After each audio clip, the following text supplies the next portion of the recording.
শাস্ত্ৰত কোৱা হৈছে যে জন্মবাৰ অনুযায়ী জনা যায় যে ব্যক্তিৰ ব্যক্তিত্ব কেনেকুৱা হয়, ব্যক্তিৰ চৰিত্ৰ কেনেকুৱা হয় আৰু ব্যক্তিজন কিমান ভাগ্যশালী হয়। কাৰণ জ্যোতিষ শাস্ত্ৰই কৈছে যে যিদিনা সন্তান জন্ম হয় সেইদিনাৰ গ্ৰহৰ প্ৰভাৱ, সেইদিনাৰ ইষ্ট দেৱতাৰ গুণ সিহঁতৰ শৰীৰত প্ৰৱেশ কৰে।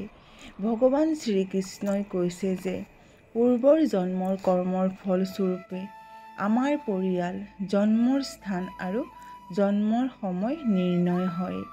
সেইকাৰণে এই সকলোবোৰ যোগ হৈ আমাৰ জন্মবাৰ নিৰ্ণয় হৈছে। গতিকে আজিৰ এই ভিডিঅ'টোত আপোনালোকৰ জন্মবাৰ অনুযায়ী আপোনালোক কিমান ভাগ্যশালী হয় আৰু আপোনালোকৰ ভৱিষ্যত কেনেকুৱা হ'ব, এই সকলোবোৰ আজিৰ এই ভিডিঅ'টোত জানিব পাৰিব। সেইকাৰণে আজিৰ এই ভিডিঅ'টো শেষলৈকে সম্পূৰ্ণকৈ চাওক। তেন্তে আহক ভিডিঅ'টো আৰম্ভ কৰোঁ। নাম্বাৰ 1, শনিবাৰ। শনিবাৰ ভগৱান শনিদেৱৰ বাৰ, যাৰ কাৰণে এই বাৰে জন্ম হোৱা ব্যক্তিসকলৰ ওপৰত শনিদেৱ অৰ্থাৎ শনি গ্ৰহৰ প্ৰভাৱ থাকে। কোৱা হয় যে শনিবাৰে জন্ম হোৱা লোকসকল অনেক আত্মসন্মানীয় হয়। তেওঁলোকে একেবাৰেই অন্যায় সহ্য নকৰে অৰ্থাৎ পচন্দ নকৰে। সহজ সৰলভাৱে কথা কোৱাটোৱেই তেওঁলোকে পচন্দ কৰে। তেওঁলোকৰ মূৰটো অতি সোনকালেই গৰম হৈ যায় আৰু মূৰটো ঠাণ্ডা হয়ও খুব সোনকালেই। তেওঁলোকে সকলোকে ভাল পাবও জানে। তেওঁলোকে সৰুৰে পৰা নানা ধৰণৰ সংঘৰ্ষ পাৰ কৰি যাবলগীয়া হয়। তেওঁলোক ক্ষমতাশালী, দম্ভ আৰু বন্ধু হিচাপে কিন্তু তেওঁলোক খুবেই ভাল হয়। তেওঁলোকৰ হাতৰ কাম কাজবোৰ অতি সুন্দৰ হয়। তেওঁলোকে যিকোনো শিল্প কাম কাজবোৰত খুব সোনকালে উন্নতি কৰিব পাৰে। নাম্বাৰ 2, ৰবিবাৰ। ৰবিবাৰ হৈছে সূৰ্য নাৰায়ণৰ বাৰ আৰু লগতে ভগৱান বিষ্ণুৰ বাৰ হয়। সেইকাৰণে এই বাৰত জন্মগ্ৰহণ কৰা ব্যক্তিসকল বুদ্ধিমান, দয়ালু, সাহসী আৰু সৎ হয়। এওঁলোকৰ মনত ভগৱান বিষ্ণু আৰু ভগৱান শ্ৰীকৃষ্ণৰ প্ৰতি এক বিশেষ প্ৰেম থাকে। তেওঁলোকে জীৱনত এনেকুৱা কিবা কৰিব বিচাৰে যাতে সকলোৱে তেওঁক মনত ৰাখে। তেওঁলোকৰ বাবে ভ্ৰমণ প্ৰিয় হয়। তেওঁলোকে পাহাৰ পৰ্বত বগাই ভাল পায়। তেওঁলোকে জীৱনটোক সম্পূৰ্ণৰূপে উপভোগ কৰিব বিচাৰে। যিহেতু এনেকুৱা মানুহৰ ওপৰত সূৰ্য নাৰায়ণৰ কৃপা থাকে, সেইকাৰণে তেওঁলোকৰ খং আৰু জেদ অতি বেছি হয়। সেইকাৰণে এওঁলোকৰ খং উঠিলে সহজে কাকো এৰি নিদিয়ে। নাম্বাৰ 3, সোমবাৰ। সোমবাৰ হৈছে মহাদেৱৰ বাৰ। গতিকে এইবাৰে জন্মগ্ৰহণ কৰা ব্যক্তিসকলৰ ওপৰত মহাদেৱ আৰু চন্দ্ৰদেৱৰ প্ৰভাৱ থাকে।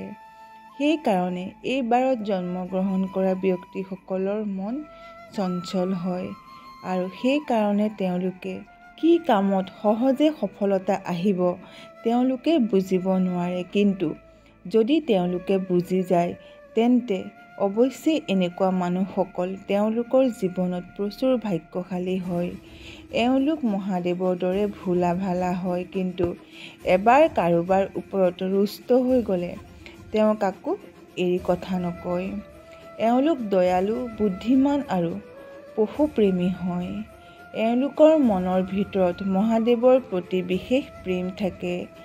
এওঁলোকে সকলোৰে মন জয় কৰিব জানে, কিন্তু তেওঁলোকে অত্যন্ত সহজ সৰল হোৱাৰ কাৰণে বন্ধু বান্ধৱ, প্ৰেম সমস্ত ঠাইতে বিভিন্ন ধৰণৰ চল চাতুৰিৰ চিকাৰ হয়।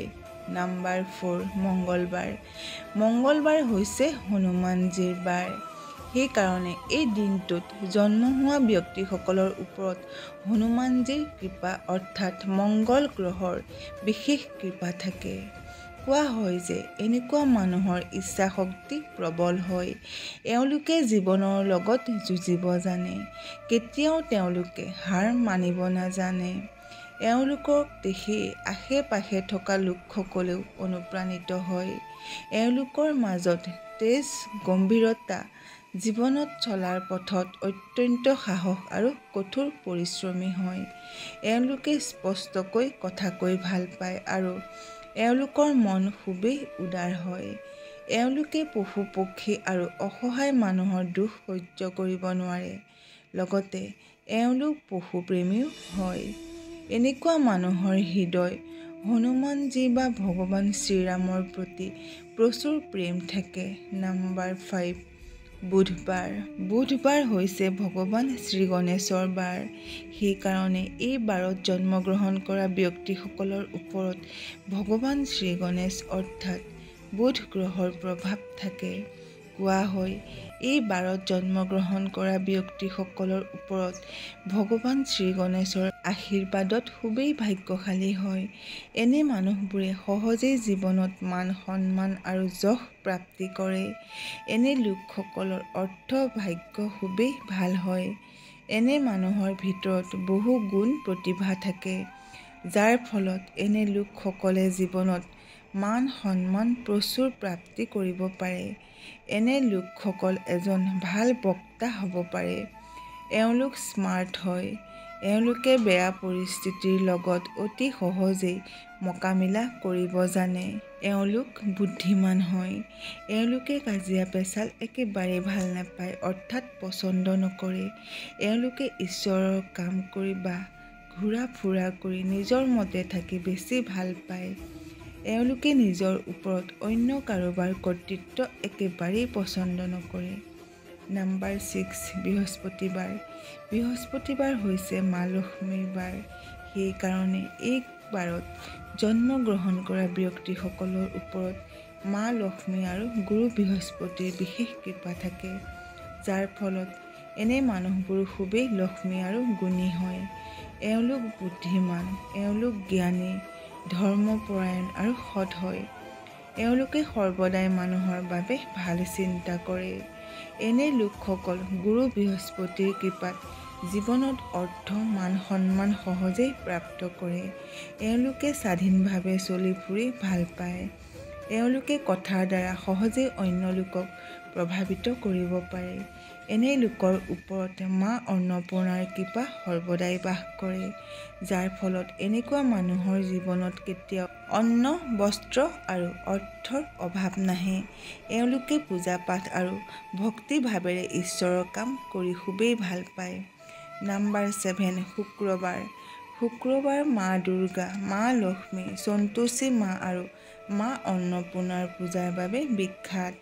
সেইকাৰণে এই বাৰে জন্মগ্ৰহণ কৰা ব্যক্তিসকলৰ ওপৰত শুক্ৰ গ্ৰহ আৰু বিভিন্ন দেৱ দেৱীৰ কৃপা থাকে। কোৱা হয় এনে মানুহসকল আকৰ্ষণীয়, দয়ালু, জ্ঞানী আৰু ভৱিষ্যত তেওঁলোকৰ অৰ্থ ভাগ্য খোলাৰ প্ৰচুৰ সুযোগ থাকে।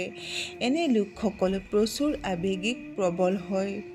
অতীতত যদি কোনো কাৰণত তেওঁলোকে দুখ পায়, তেন্তে সহজে তেওঁলোকে তাৰ পৰা ওলাই আহিব নোৱাৰে। তেওঁলোকে ফুৰি ভাল পায়। এওঁলোকে চিধাকৈ আৰু স্পষ্টভাৱে কথা কৈ বেছি ভাল পায়। এওঁলোক ভক্তিপৰায়ণ হয়। আশা কৰিলোঁ আজিৰ এই ভিডিঅ'টো আপোনালোকৰ ভাল লাগিল।